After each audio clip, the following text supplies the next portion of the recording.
मैं वेदांती त्रिपाठी गुरु टीवी के साथ आप सबसे निवेदन है कि चैनल को सब्सक्राइब करते रहें, जिससे मनोबल बढ़े और हम महत्वपूर्ण जानकारियाँ आपके साथ साझा करते रहें। हम बात करेंगे रीवा के वाइट टाइगर, मध्य प्रदेश के बल्कि वाइट टाइगर दादा श्रीयुत श्रीनिवास तिवारी जी की। उनकी प्रतिमा रीवा में लगाए जाना था, कई अड़ंगे आए, लेकिन अंततः उनकी प्रतिमा रीवा में स्थापित हुई। सारे कांग्रेस के दिग्गज वहाँ इकट्ठे हुए, सभी ने सम्मानपूर्वक प्रतिमा का अनावरण करा। उसके कुछ दिन बाद त्योथर में एक कार्यक्रम होता है और उस कार्यक्रम में मुख्यमंत्री मध्य प्रदेश के आते हैं। सिद्धार्थ तिवारी राज, जो दादा के पोते हैं, सुंदरलाल तिवारी के लड़के हैं, उन्होंने दिग्विजय सिंह पर कटाक्ष किया, उन्हें मुल्ला बताया। मुझे बड़ा आश्चर्य लगता है कि राज तिवारी जैसे 2 दिन के, जिनके जीवन की शुरुआत अभी 2 दिन पहले राजनीति में हुई है, वो दिग्विजय सिंह जैसे एक मजे हुए व्यक्ति के संबंध में ऐसी टिप्पणी करके क्या हासिल करना चाहते हैं। पूरा देश, पूरा प्रदेश जिसने भी देखा उसने राज तिवारी को छिछोरा कहा।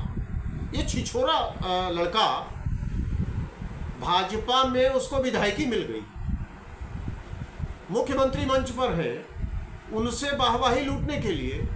अरे तुम्हारे अपने संस्कारों को तिलांजलि देके तुम उस महापुरुष के पोते हो जिसका आज भी लोग वंदन अभिनंदन करते हैं। तुम्हें शर्म आनी चाहिए। उनकी प्रतिमा स्थापित हो रही थी और तुम वहां नहीं गए। आज तुम जो कुछ भी हो दादा श्रीनिवास तिवारी के नाम पर हो, उनके पोते हो, इसलिए बीजेपी ने तुमको अपने साथ शामिल किया और तुम्हें टिकट दी। श्रीनिवास तिवारी का नाम हटा दिया जाए तो तुम 2 कौड़ी के आदमी हो, तुम्हारी कोई वक़्त नहीं है। लेकिन दिग्विजय सिंह जैसे व्यक्ति को तुम मुल्ला और पता नहीं क्या क्या शब्द कह रहे हो।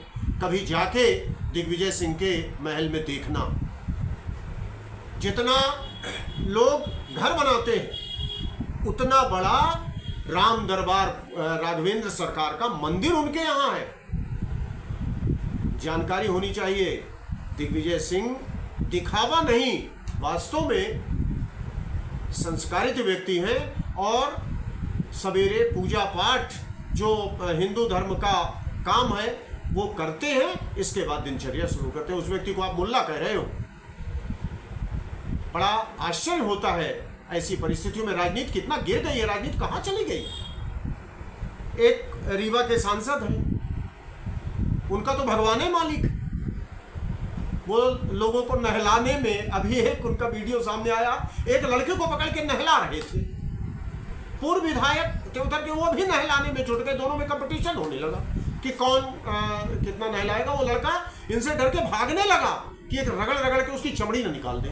फिर उसके कपड़े धोने लगे दोनों। एक बार तो एक वीडियो है टॉयलेट साफ करने का, रीवा सांसद का।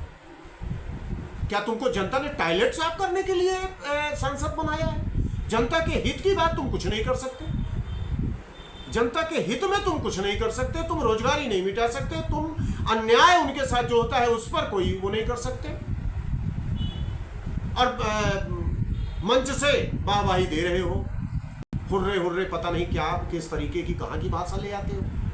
राजनैतिक मर्यादाएं जो हैं उनको ये ओछे और छिछोरे लोग समाप्त कर रहे हैं। जनता को भी चाहिए कि ऐसे लोगों को किनारे कर दो। अरे जो अपने बाप दादाओं का सगा नहीं हुआ वो दूसरों का क्या होगा। बड़ा आश्चर्य होता है। हालांकि इसमें कोई बहुत अति संयोक्ति या बड़ा आश्चर्य करने वाली बात नहीं है, क्योंकि राज तिवारी को संस्कारों की शिक्षा नहीं मिली। पूरा समय वो व्यक्ति दिल्ली में रहा है, दादा के नजदीक तो कभी आया नहीं। उनकी मृत्यु हुई, उनके पुत्र या राज के पिता सुंदरलाल तिवारी की जब मृत्यु हो गई तो राजनैतिक वसीयत में बैठने के लिए ये व्यक्ति आ गया। बाकी कभी नहीं रहा। कोई संघर्ष, कोई बाकी परिणाम, कोई संस्कार, घर परिवार की मर्यादा, कुछ नहीं मालूम इस आदमी को। बड़ा दुख होता है। रीवा की जनता को, ऐसे लोगों को जो दादा के नाम पर वोट मांगता है, दादा के नाम पर वोट मांग के चुनाव जीतने का प्रयास करता है, भले भाजपा में चला गया हो, लेकिन भाजपा में जाके भी दादा का पोता बन के वोट मांग रहा है। और जब दादा के सम्मान की बात आती है तो निकम्मापन इनका सामने आता है। अब आप सब लोग ये बात, बिंद के लोग इस बात को समझें कि दादा की जब मूर्ति का अनावरण हुआ तो यह व्यक्ति नहीं आया, क्योंकि ये प्रदर्शित करना चाहता था कि ये भाजपा का निष्ठावान है।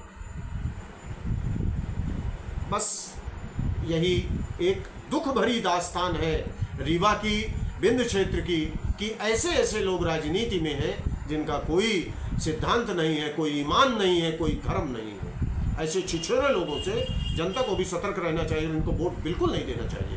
धन्यवाद। जय हिंद।